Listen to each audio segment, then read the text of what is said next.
welcome back to my channel. My name is Emma and today I'm going to be doing my statistics video with you. Like a lot of other people, I love statistic videos. I think they're so interesting, which is so weird because I am not a huge statistics person.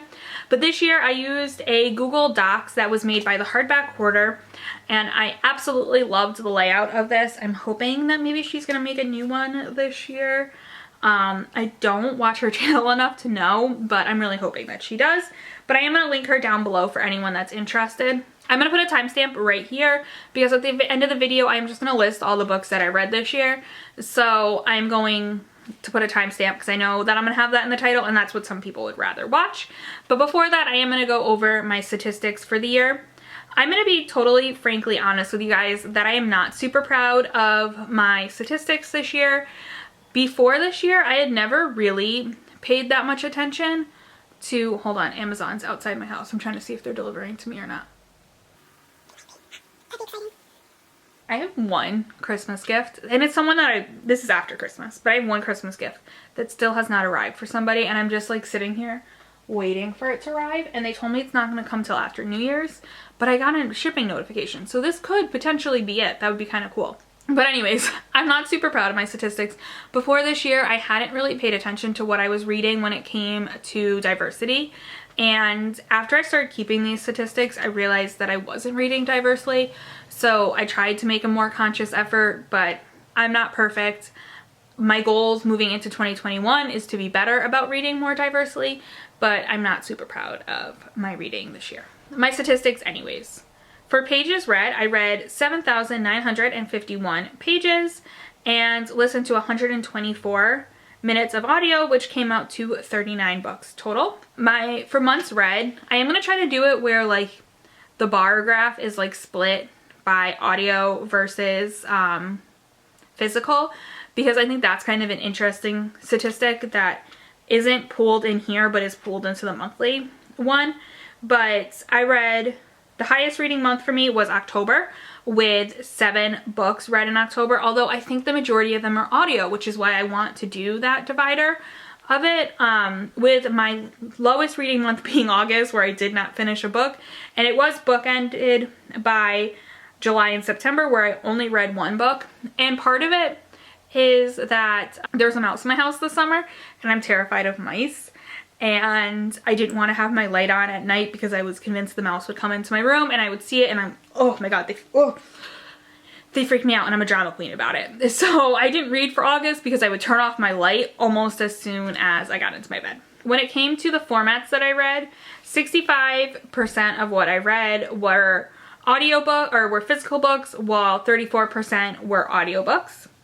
When it came to own voices, this is one of those things that I kind of talked about that I wasn't good about, but 89% were not own voices books, or books that I wasn't sure if they qualified as own voices or wouldn't make sense to be an own voices book, and 10% were own voices. For where I got my books from, 55.3% were books that I had somehow bought, whether I had bought them before 2020 or I bought them in 2020. Anything that I've purchased, I put under bought. My second biggest was 31.6%, which were books that I listened to on Audible. Audible is my audiobook thing of choice. The Amazon truck is still out there and they haven't even walked up the stairs yet.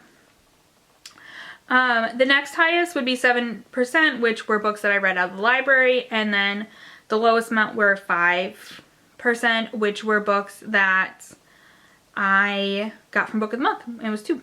For books that I owned at the beginning of the year, I owned 23 unread books and I read 12 of them.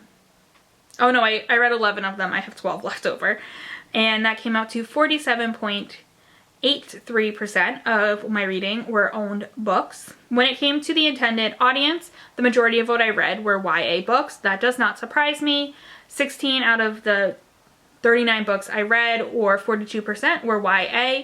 Coming into a close second though was adult, with 36% of what I read being 16 books. And then the smallest category was new adult at 21.1%, which was new adult, which I just said.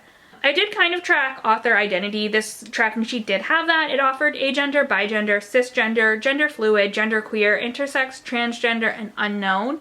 This was a category though that I found had a very hard time finding the answers for.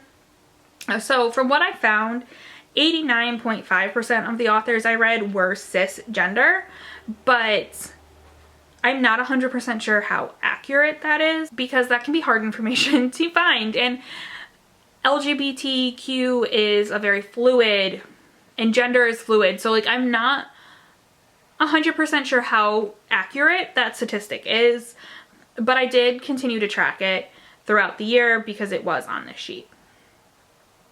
When it came to author's race, I read 63% of the authors I read were white, 23.7 were unknown. These were people that I didn't want to assume their race, so I just kind of put them in as under unknown. 7.9% of what I read were from Black authors, and then a very small portion at 2.6 were Asian and Latinx, each coming in at 2.6. Like I said, I am not super proud of my reading when it comes to diversity this year, and it is something that I am very much aware of now and I'm going to be working harder on in the future. When it came to genres read, my highest genre was 36.8%, which is romance, and 18.4%, which was contemporary, although those are pretty interchangeable terms when it comes to what I actually read this year. And then the next highest was 21.1%, which was mystery. I also did get some historical in there, some horror, some sci-fi, a thriller that for some reason was different than a mystery. I can never quite get the difference between the two. A nonfiction, a poetry, a paranormal. So I did kind of go across the board. I think this is probably one of my broader years when it comes to genre read, which I do like and I do appreciate. This year, the majority of my books did get 4 stars, with 10 of them being 4 stars. My lowest rating was a 2-star, which typically 2 and down would be a book that I DNF'd. The only reason I did not DNF my 2-star read was because it was a 5-star prediction book for me and I did want to finish it in order to feel that I completed that challenge, although I have not completed it yet. I have 1 book left on that. I DNF'd 4 books this year, and the majority of my books, or my most common ratings, it seems to be, are 5 stars, 3 stars, and 3.5 stars. So that's interesting to me too. And now for the part that some of you might be waiting for, all the books that I read in 2020. The Broken Girls by Simone St. James. Hunting Prince Dracula by Carrie Maniscalco. We Told 6 Lies by Victoria Scott. P.S. I Still Love You by Jenny Han, which was a reread for me. One Day by David Nichols. Sadie by Courtney Summers. What If It's Us by Becky Alberta and Adam Silvera. Big Little Lies by Leanne Moriarty. The Unhoneymooners by Christina Lauren. A Study in Charlotte by Brittany Calavaro. The Goal by Elle Kennedy. One of Us Is Next by Karen M. McManus. The Babysitter Coven by Kate Williams. What Alice Forgot by Leanne Moriarty. The Fill-In Boyfriend by Casey West.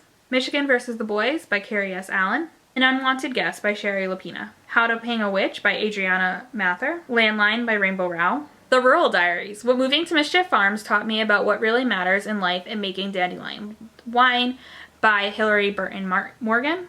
Final Girls by Riley Sager. All the Ever Afters, The Untold Story of Cinderella's Stepmother by Danielle Teller. Long Way Down by Jason Reynolds. The Selection by Kara Cass. Illuminate by Amy Kaufman and Jay Kristoff. The Night Swim by Megan Golden. Intercepted by Alexa Martin. Home Before Dark by Riley Sager. The Quarterback by Mackenzie Blair. The Blueprint by Essie Harmon. Fake Out by Eden Finley. Trick Play by Eden Finley. Deke by Eden Finley.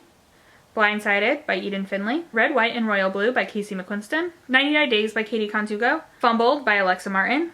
9 Days and 9 Nights by Katie Contugo. And that's all the books that I read in 2020. I'm really excited for 2021. I'm excited to find new books and diversify what I read and just, I don't know, I'm excited. I hope you guys enjoyed this video. I hope you guys had a good reading year, and I hope that your reading stats were something you found interesting if you like to track them. But yeah, I will see you guys in another video. Bye, Worlders. What am I going to talk about? Wait, where is it? Hold on one second. I'm going to start over. The Broken Girls by The Broken Book. The Rural, I gotta look at this one, I'm sorry. Red, white, and white, what? I don't know what I was gonna say though.